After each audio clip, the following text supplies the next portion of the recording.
This is not an attempt to shift away from China. We have a very strong partnership and very strong partners in China, and they're still going to be part of our manufacturing process. So they will still collect the items for manufacturing in China, and then they're going to be shipped to Europe where they're going to be assembled. And especially like the latter and critical part of the assembly will take place in Europe for specific devices, for specific customers.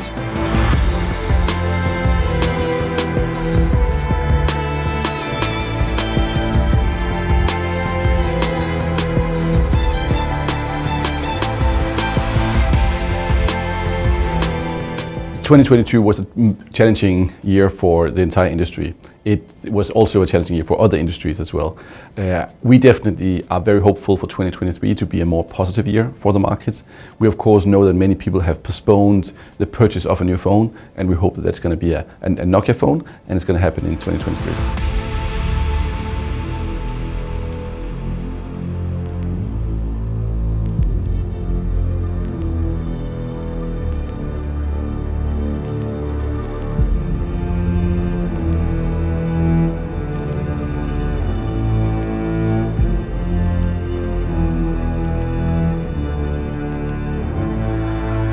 Actually, at this particular price point, it's pretty broad. You look at a lot of the markets where these are particular big sellers, and there's a fairly even male-female split, for example, does tend towards a little bit of a younger audience. Remember, this is often people that might be moving from feature phones into smartphones, or having maybe their second smartphone for the first time.